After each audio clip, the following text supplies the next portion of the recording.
Okay, अब आप लोग अब तक सारा वीडियो देख चुके होंगे। तो ये जो वीडियो है वो रिवीजन के लिए है, क्विक रिवीजन के लिए है, और 3 से 4 मिनट में अब तक जितना लोग 10.A पे पढ़े सारा का सारा कंप्लीट हो जाएगा।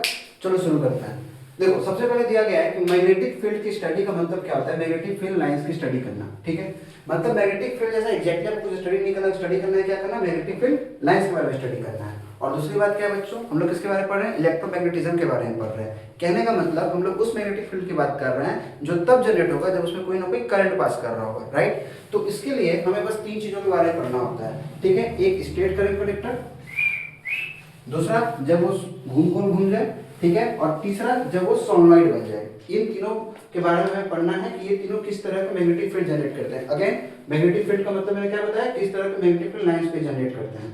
तो आप देखो यहाँ पे मैंने क्या लिखा है कि जब कोई स्ट्रेट लाइन, जब कोई स्ट्रेट कंडक्टर किसी करंट को कंडक्ट करता है तो उस टाइम पे देखिए कोसेंट्रिक सर्कल्स बनते हैं। कोसेंट्रिक मतलब क्या, इन सारे सर्कल्स का देखो सेंटर सेम है और अलग अलग डायमीटर पे, अलग अलग रेडियस पे आपका सर्कल को लिया गया है। अब इसका डायरेक्शन आप कैसे याद रख सकते हैं, तो देखो जब ये ऊपर की तरफ जाएगा ना, तो आप यहाँ पे राइट साइड में भी ऊपर का डायरेक्शन आप बनाओगे। ठीक है, अब जब ऊपर का डायरेक्शन आप बनाओगे तो याद रखना कि अपवर्ड है करंट का डायरेक्शन। ठीक है, और ये जब घूमता है तो ये एंटी क्लॉकवाइज घूमता है। कैसे घूमता है, एंटी क्लॉकवाइज घूमता है। ठीक है, और जब वो नीचे आया तो जाहिर सी बात है आप लिख दो डाउनवर्ड, और एंटी क्लॉकवाइज को उल्टा क्लॉकवाइज। ठीक है, अब एक क्लॉक रूल के तहत जो एंटी क्लॉकवाइज होता है ना, वो नॉर्थ पोल की तरफ बिहेव करता है, और जो क्लॉकवाइज होता है वो साउथ पोल की तरफ बिहेव करता है। अब यहाँ पे एक ध्यान देने वाली बात है, यहाँ पे बार मैग्नेट जो एक आईसीएसई के फील्ड के नाते आप क्लास 8 या 9 में पढ़ चुके होंगे, यहाँ पे जो मैग्नेटिक फील्ड ऑफ लाइन है वो नॉर्थ से स्टार्ट होती है और साउथ पे आती है, लेकिन inside the bar magnet that is goes from south pole to north पोल।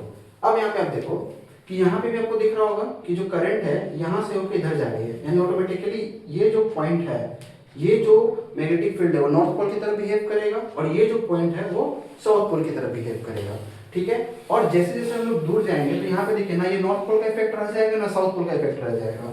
ये दोनों एक दूसरे के इफेक्ट को क्या करेगा, काफी ज्यादा कैंसिल कर देगा। तो जब कैंसिल कर देगा तो यहाँ पे जो इलेक्ट्रिक फील्ड ऑफ लाइन है वो ऑलमोस्ट स्ट्रेट हो जाएगी और बहुत वीक होती है यहाँ पे, और सेंटर में बहुत ज्यादा स्ट्रांग होती है।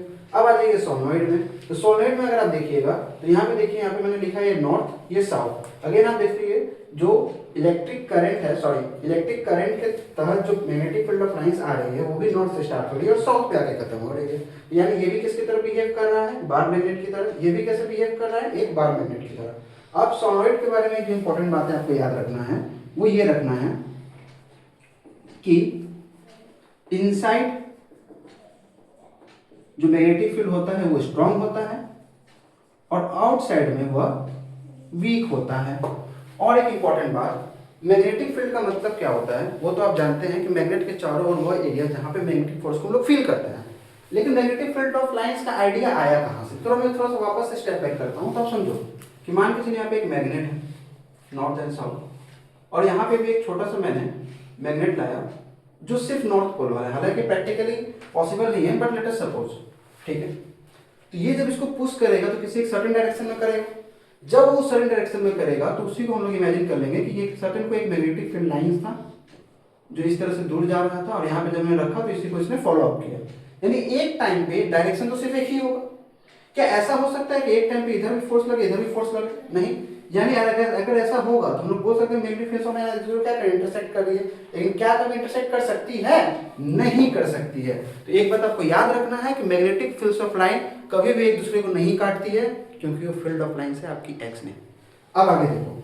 ठीक है, अब यहाँ पे हमने पूरा कंप्लीट कर लिया, बट एक यहाँ पे चेंज है कि भाई जब ये बार मैग्नेट की तरह ही है तो क्यों सोलेनॉइड को यूज करें?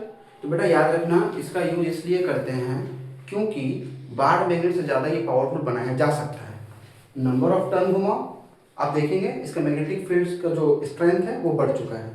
सेम अब यहाँ पे भी लूप में अगर एक तार की जगह 2 तार 3 तार लगा के घुमाओ, यहाँ भी स्ट्रेंथ बढ़ चुका है।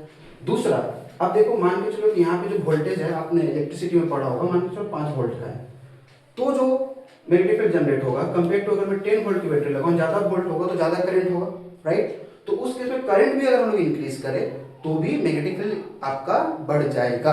यानी मैग्नेट की पावर को हम लोग बढ़ा सकते हैं यूजिंग द सोलेनॉइड, लेकिन बार मैग्नेट में हम लोग ये काम नहीं कर सकते हैं। इसमें कैसे कैसे बढ़ा सकते हैं इसके स्ट्रेंथ को? दोहरा, नंबर ऑफ टर्न्स को बढ़ा दो, दूसरा करंट को हम लोग आई से प्रेडिक्ट करते हैं, आई को बढ़ा दो तो सोलेनोइड और ज्यादा पावरफुल हो जाएगा। अब आपके एग्जाम में क्या पूछा जाता है समझिएगा, आपके एग्जाम में पूछा जाता है कि बार मैग्नेट में और सोलेनोइड में सिमिलैरिटी क्या है। तो अब आप बोल सकते हो कि इलेक्ट्रिक फील्ड और लाइट में सिमिलैरिटी है, राइट। इसमें भी आउटसाइड क्या होता है? नॉर्थ टू साउथ, इसमें भी आपका नॉर्थ टू साउथ होता है, इसमें भी दो पोल्स होते हैं, इसमें भी दो पोल्स होते हैं। ये दो तीन बातें आप लिख सकते हैं।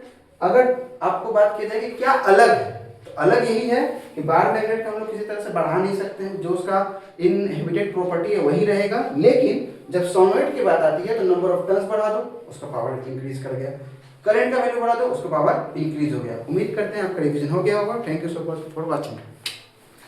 मजा आया, मैंने सारा रिवीजन करा दिया 5 मिनट के अंदर।